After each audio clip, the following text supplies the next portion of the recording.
ओम श्री सद्गुरुदेव भगवान की जय। देखिए, जब हमारी दशों इंद्रियां विषय उन्मुख रहती हैं, तब दशानन बन जाता है हमारे अंदर। तब यह शरीर लंका बन जाता है। जब इंद्रियां विषय उन्मुखता छोड़कर ईश्वरीय क्षेत्र में काम करने लगती हैं, तब इसी शरीर के अंदर दशरथ तैयार हो जाता है। फिर यह शरीर अयोध्या कहा जा सकता है। साधना बन जाती है तो यहीं राम पैदा हो जाता है। फिर पूरा रामचरित होगा इस मानस में। तो अगर कुछ करना चाहे आदमी तो इसे ऐसे समझना पड़ेगा। साधना करनी है अगर, परमात्मा के लिए अनुराग है जिसके अंदर, उसे यह मानस का बोध करना चाहिए। यदि पूर्व जन्मों में पुण्यों की कमाई है तो कोई संत मिल जाते हैं, कल्याण का रास्ता बता देते हैं। बाहर बाहर रावण और दशरथ की कहानी से मामला हल नहीं होगा। रावण या दशरथ कोई आदमी नहीं है। अभी माया के क्षेत्र में हमारा मन काम कर रहा है तो हमारे अंदर बुराई का अध्यक्ष बनकर रावण बैठा हुआ है। जब मन इंद्रियां उधर भगवान के क्षेत्र में काम करने लगते हैं, तब उसी हृदय की कुर्सी पर रावण को हटाकर दशरथ बैठ जाता है, राम बैठ जाता है। मूलतः थ्योरी इतनी है, इसे ठीक से समझा जाए और किया जाए। मेरे सतगुरु दियो है बताए दलाली लालन की, सबके पल्ले लाल हैं सब ही साहूकार। गांठ खोल पर खा नहीं या विधि हो गई हार, दलाली लालन की।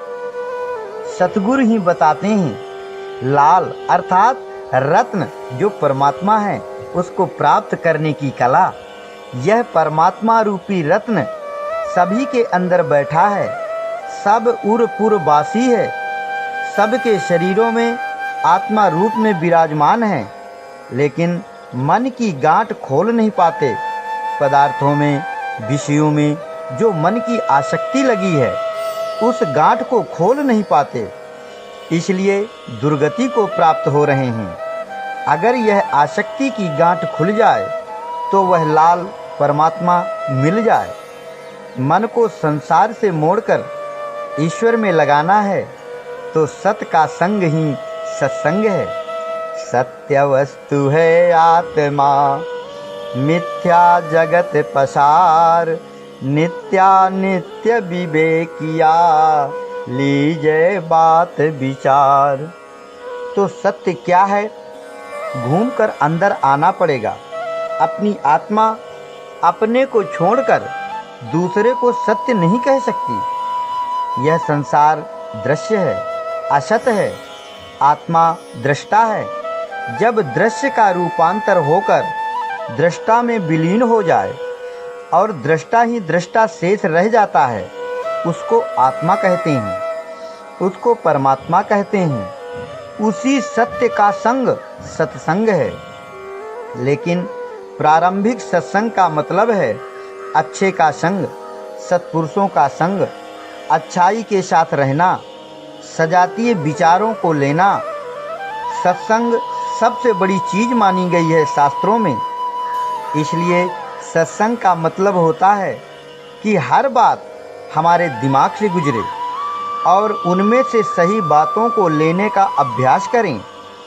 ईश्वरीय धर्म की जानकारी करें।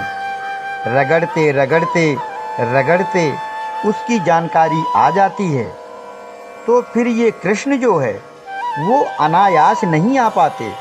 वो फंस जाते हैं कहीं ना कहीं नुक्कड़ में। वहीं आते हैं नपे तुले जो किसी की पकड़ में न आए, और जो सत्संग ज़्यादा नहीं किए हैं, जो रगड़े रगड़ाए नहीं हैं, उनके यहाँ कृष्ण कैसे आ जाएंगे? जब सच्चा सजातीय पार्टी का हो जाता है, राम की पार्टी का, तो अगर एक संकल्प आ जाए राम का, तो चारों तरफ राम ही राम छा जाएगा और हर चीज में राम आ जाएगा। जैसे रावण के दिमाग में रावण आ गया था, तो इसका कोई दूसरा उपाय नहीं है। एक ही उपाय है कि हम अपने विचारों को बदल डालें। हम सजातीय क्षेत्र के संस्कारों में गुजर करें और उसी का सब कुछ करें। अब तुमको यह शंका है कि ये भूत पटक कर कभी मार देंगे इसमें रहते हुए, तो ऐसा नहीं होता। यह तुम्हारी थ्योरेटिकल शंका है। जब तुम प्रैक्टिकली इसमें आ जाओगे तो तुम्हारे पास ऐसा बीटो आ जाएगा कि फिर उनका पता ही नहीं चलेगा। अगर रावण दिखाई देगा तो सजातीय बनकर दिखाई देगा। अगर कुंभकर्ण दिखाई देगा, क्रोध हमको आएगा तो फायदा के लिए आएगा। काम अगर आएगा तो भगवान का अवतार हो जाएगा। मोह अगर आएगा तो देश का कल्याण हो जाएगा। लोभ अगर आ जाएगा तो समाज प्रगति कर जाएगा। बुराई नहीं हो सकती। फिर ऐसा हो जाता है, वही महात्मा बनेगा, वही साधक बनेगा, दूसरा तो बनेगा नहीं। महात्मा की डिग्री तक कौन जाएगा, उसकी पहचान है। चाहे हम हो, चाहे तुम हो, चाहे कोई हो। जब दीक्षांत भाषण हो जाता है और डिग्री मिल जाती है, तब उसका दूसरा रूप बन जाता है। और जब तक पढ़ रहा है तो प्राइमरी का पढ़ैया हो, चाहे पीएचडी का हो, तब तक वह स्टूडेंट ही है। और जब डिग्री ले लिया तो सारे प्रोफेसर उसकी भूरी भूरी प्रशंसा करते हैं। मास्टर ऑफ आर्ट्स हो गया, मास्टर ऑफ साइंस हो गया, उसके पास विशेषाधिकार हो जाता है, बहुत बड़ा वीटो आ जाता है। आज तुम जो सोच रहे हो, इस अधीन मन से बात कर रहे हो, जो टिकाए नहीं टिकता एक जगह, इसलिए समझ में नहीं आता। फिर तो मन इतना सबल हो जाता है कि बुरी से बुरी चीज को भली बना लेता है। यह इसके पास युक्ति आ जाएगी, इसके पास शक्ति आ जाएगी। गलत काम हो गया, गलत को भी सही बना लेगा। वीटो विल पावर आ जाएगा। हाँ, अगर ऐसी युक्ति यह समझ में आई, बस तेजी आ गई, बुद्धि में प्रकाश आ गया, ज्ञान आ गया, सब बदल गया। गलत काम हो गया, कोई बात नहीं, क्षमा हो गया, सही बन जाएगा। फिर वह जो करेगा सही हो जाएगा। अंतर जगत पार्लियामेंट से दीक्षांत भाषण हो जाना चाहिए, टाइटल मिल जाना चाहिए, डिग्री मिल जाना चाहिए। दीक्षांत समारोह में डिग्री मिलती है। बस रावण आवे, चाहे उसका बाप आवे, वह भी ठीक है, वह भी ठीक है। जैसे अभी है क्या कोई रावण के अलावा? राम का अंदर कुछ है नहीं, रावण ही रावण भरा है। राम को पकड़ा जा रहा है, राम आ नहीं रहा है। रावण का माहौल चारों तरफ से घेरे है। बस ऐसे ही हो जाता है। जब आप ग्रेविटी गुरुत्व क्षेत्र पार कर लेंगे तो राम का माहौल आ जाएगा, रावण का कहीं पता नहीं रहेगा। जैसे अभी राम का नहीं आ रहा है। जब माया के क्षेत्र में हैं तो राम का नाम लेने में भी मन नहीं लगता, आसक्ति लगी है। राम की तरफ मन को धकाते हो, विषय की तरफ दौड़ता है, ईर्ष्या की तरफ दौड़ता है, विरोध की तरफ दौड़ता है। ऐसे ही जब साधक के दिल दिमाग में समझ आ जाएगी और राम ही राम हो जाएगा, तो बस इस मन में जो कुछ भी आएगा राम का ही आएगा। फिर रावण नहीं आएगा, फिर कोई डर नहीं। हम बार बार कहते हैं, फिर सोते हुए सोने के संस्कार नहीं पड़ते, खाते हुए खाने के संस्कार नहीं पड़ते। इसलिए वह बोलते हुए बोलता नहीं, खाते हुए खाता नहीं, चलते हुए चलता नहीं, और वही सब में व्यापक है। अणु अर्थात सबसे छोटा है और वही सबसे बड़ा है, वही सब में व्यापक है। तो अणु रूप में तो हम उसे पकड़ रहे हैं और जब इनलार्जमेंट कर देंगे तो व्यापक बन जाएगा। इसलिए सत्य को पकड़ो, ईश्वर को अपने में ले लो। आदमी जो भी कर्म करता है, चाहे भले करें चाहे बुरे करें, वो सब जमा होते जाते हैं। संचित जो जमा हो गए, करता जाता है रोज कंटिन्यू, वो जमा होते जाते हैं। और वह जो सबसे पुराने वाले हैं, वह प्रारब्ध बन जाता है और फिर करने में आ जाता है। उसकी प्रेरणा बुद्धि में आ जाती है। इस समय जो प्रेजेंट में हम कर्म करते हैं, उसमें 1/3 भाग ले लेता है यह प्रारब्ध। तो ऐसी एक रील बन गई, वह भोगने में आ रही है, करने में आ रही है। बस यह है संसार, यही है दुनिया और कुछ नहीं है। वर्तमान का क्रियमाण संचित और प्रारब्ध में परिणित होता चला जाता है। अब जब हमको भजन करना है तो जो कुछ भी करना है उसको अपने हाथ में ले लेना चाहिए। वर्तमान में कभी गलती नहीं करना चाहिए। गुरु के बताए हुए रास्ते पर ही चलना चाहिए। शरीर से सेवा हो निष्काम भाव से, मन से भजन हो निष्काम भाव से, और गलत काम न करे। इच्छाएं नष्ट हो जाएं, इच्छाओं का दमन कर देना चाहिए। तो तुम कहोगे यह सब कैसे होगा? तो धीरे धीरे करो, धीरे धीरे अभ्यास करो, धीरे धीरे कर्तव्य करो। लोभ ना हो, मोह ना हो, आशा तृष्णा, विषय वासना, बेईमानी, बदमाशी, झूठ कपट, ये सब हमें त्याग कर देना है। ज्ञान, विवेक, वैराग्य, इन्हें लेना है। इच्छा रहित रहना है, संतोष करना है। इस प्रकार की नीति से जो चलता है, तो जो वर्तमान में कर्तव्य हो रहा है उसे वह सुधार लेगा। अब भजन शुरू किया, अब बुरे काम वह नहीं कर रहा है और भले काम करता जा रहा है।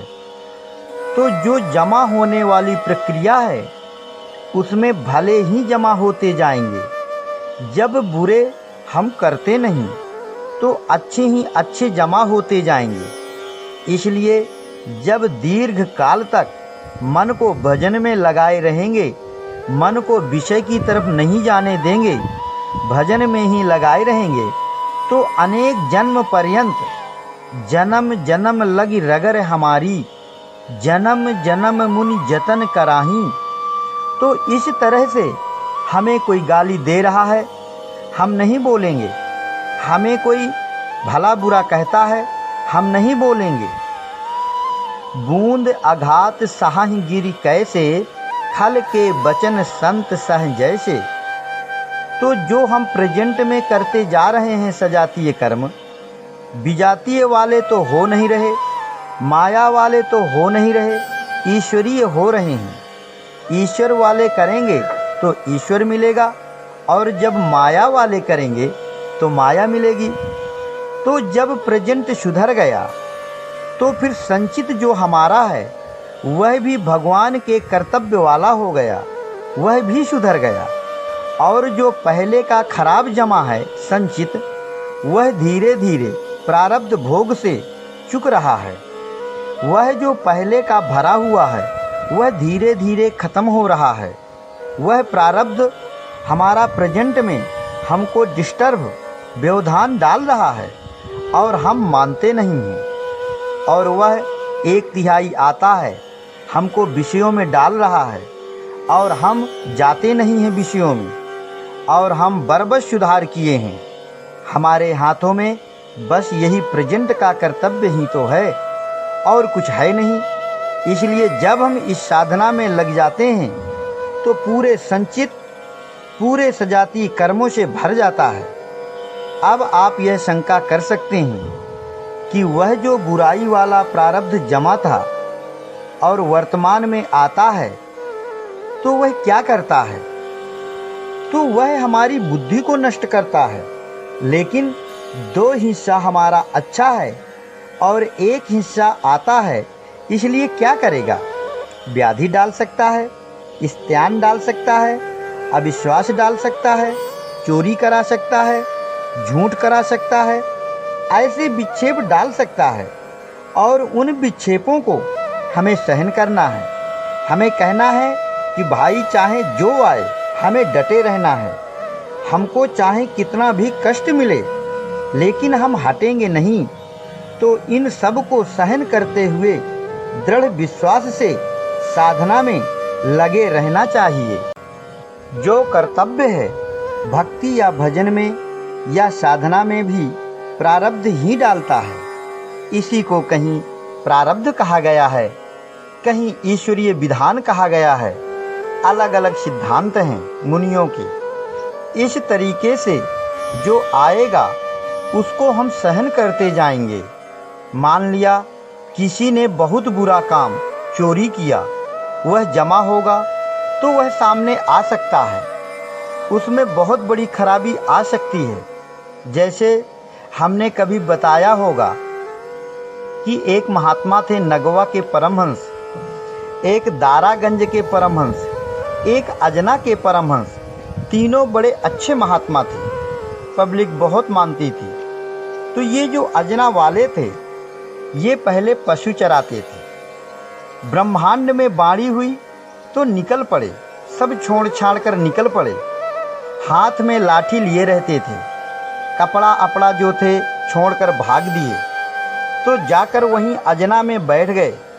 सरजू का बहुत बड़ा घाट है और रेता ही रेता है 4-6 किलोमीटर का। वहीं रेता में बीच में बैठ गए।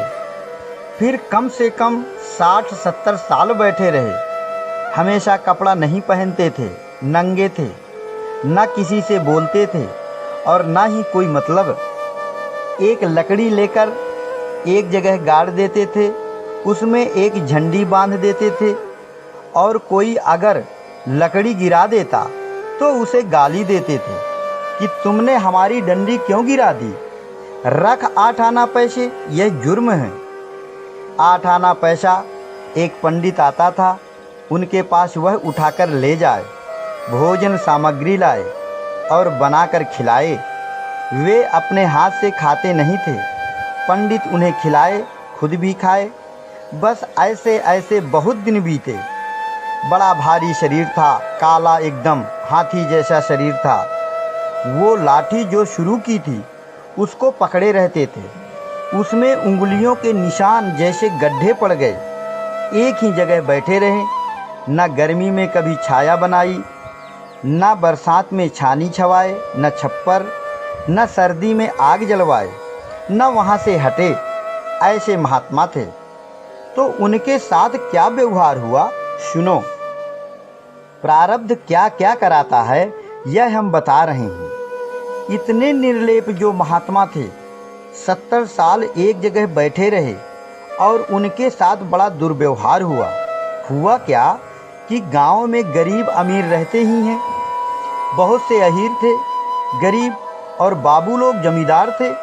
तो गरीब आदमी ऋण लेते थे। जमींदार 1000 का 50,000 बनाकर वसूल करते। वो बेचारे कमाते कमाते कर्जा भर न पावें तो उन्हीं के जूता सिलते, उन्हीं की नौकरी करते रहते थे। तो हुआ क्या कि एक पंडित जो आता था वह सवेरे 4 बजे आ जाए, एक मुखारी लेकर अपने हाथ से मुखारी कराता था, मुंह धुला देता था। इतने बीच में कोई आ जाए, लकड़ी गिराए, बाबा उसे गाली दे, वह 8 आना पैसा दे।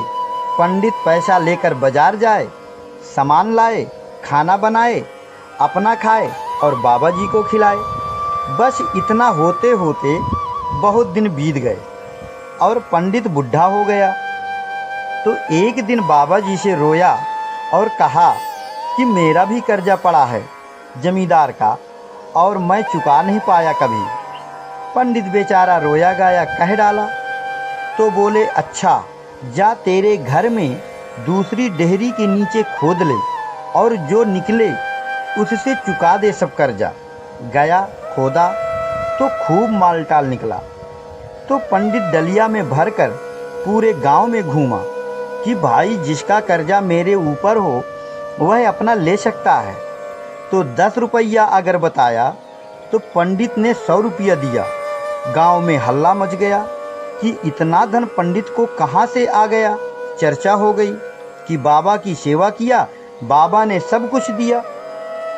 हो गया महीना 15 दिन में गांव के 4 अहीर कर्जा में दबे हुए गरीब आए रात को 12 बजे बाबा के पास।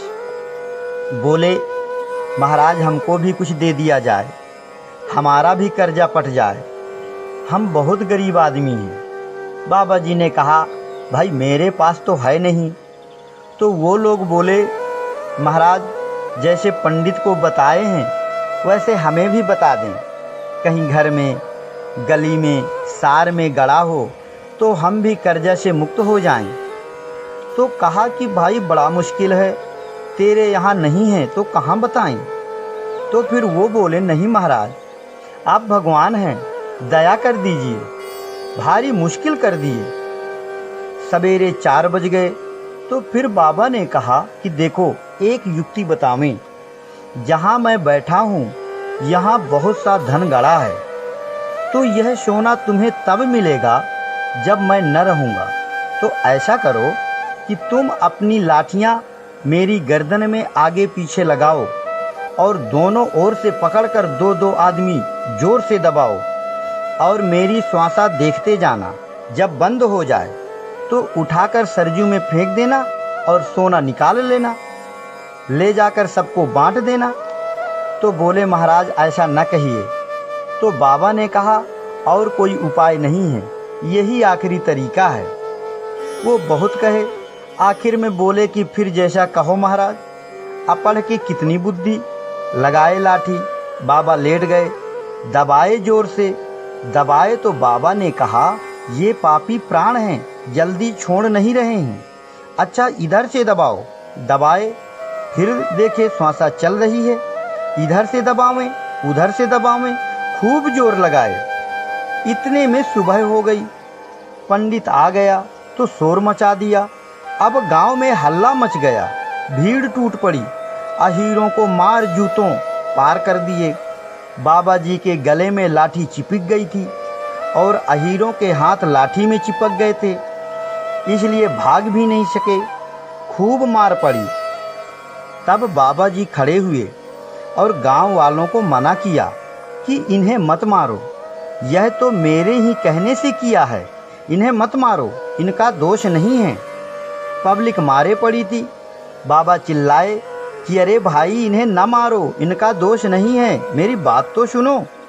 कहा, देखो पूर्व जन्म में ऐसे ही लाठी लगाकर मैंने एक आदमी को मारा था, वही मेरे प्रारब्ध में बैठा रहा, तो मैं भजन करने से बच गया हूँ, नहीं तो मर ही गया होता।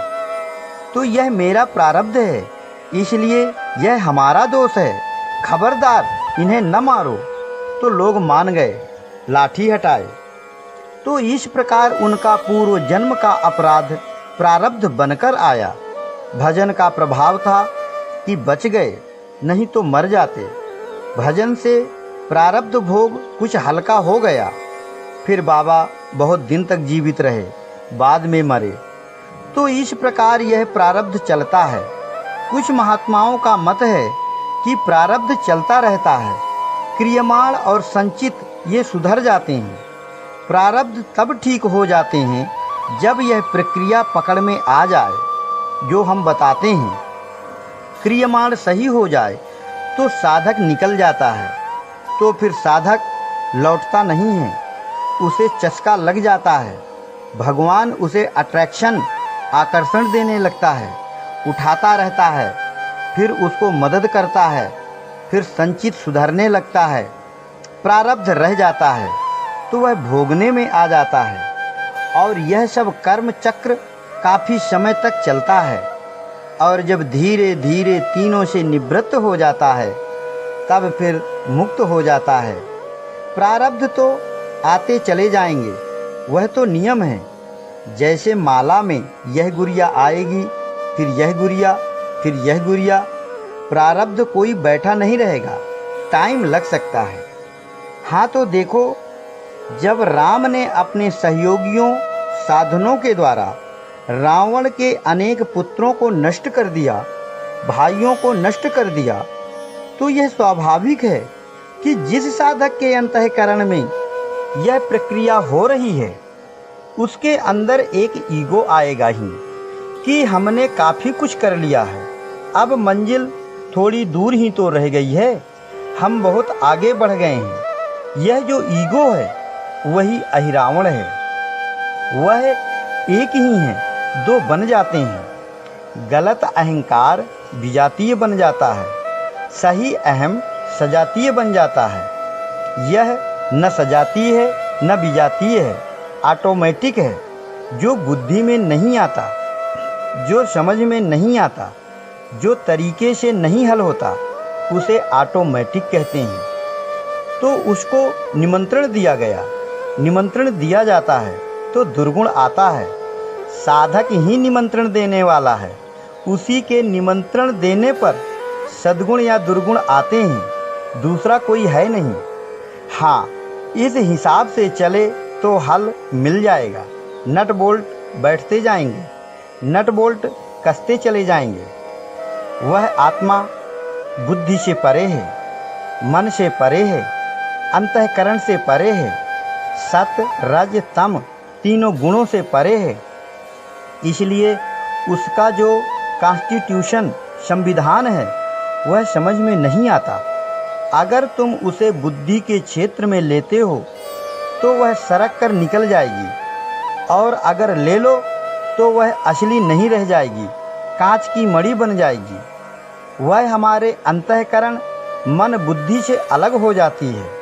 हम मन बुद्धि अंतःकरण से एक सीमा तक पहुँचते हैं, फिर जब हम इन्हें समर्पित करके गायब कर देते हैं और जब हमारी डेथ हो जाती है अहम के स्तर पर, तब फिर वह हमें मिल जाता है। आपा मेट जीवत मरे तो पावे करतार। तब उसी की बुद्धि से उसी को समझना पड़ता है। इसलिए न अहिरावण का महत्व है, न रावण का महत्व है, न राम का महत्व है। तो यह विचित्र सराय है, इसलिए यह समझ में नहीं आते हैं। जब हम समझते हैं अपने स्तर से कि भगवान को हमने पकड़ लिया तो कांच की मणि रह जाएगी, असली मणि निकल जाएगी। इसलिए यह बुद्धि से नहीं समझा जा सकता। वह तो सेल्फ रियलाइजेशन आत्मानुभूति से ही समझा जाएगा। हम जानते हुए दुर्गुणों को बुलाते हैं। जब हमें कोई लाभ होता है, भगवान की ओर हमारी प्रगति होती है, कुछ अंतर जगत से ऐसी अनुभूतियाँ हमें मिलती हैं तो हमें खुशी मिलती है। तो जानते हो, उसी खुशी के साथ साथ ईगो घुस जाता है। वह खुशी जहाँ आई उसके साथ ईगो आ जाता है। जहाँ तेल कम पड़ा, जहाँ हवा घुसी पाइप के अंदर और फिर गाड़ी काम नहीं करेगी, तो मन में आया कि भाई हम हल कर लेंगे, तो ईगो आ जाता है। और वहाँ रावण कोई नहीं है, वहाँ ये सब कुछ नहीं है। ये तो साधक के अंतःकरण की बातें हैं, जिनका महापुरुषों ने एक नाटक के रूप में दिग्दर्शन कराया है। अब उस चित्र को तो अंदर बना नहीं पाते, और वह नाटक जो उसकी नकल थी उसको लोग असल मान लेते हैं और उसी के पीछे पड़े रहते हैं। इसलिए यह किताबी शिक्षा नहीं है जो समझ में आ जाए। यह अध्यात्म विद्या तो उसी भाग्यशाली के लिए है जो प्राण हथेली में लिए रहते हैं, जो गर्दन देने के लिए तैयार होते हैं, जो अपने को समर्पित करते हैं, और सबसे ज़्यादा जो हर चीज़ में आगे रहते हैं, त्याग में, अनुराग में, उनको यह पकड़ में आता है। अन्यथा यह बहुत क्लिष्ट विषय है। हरि ओम। ओम श्री सद्गुरुदेव भगवान की जय।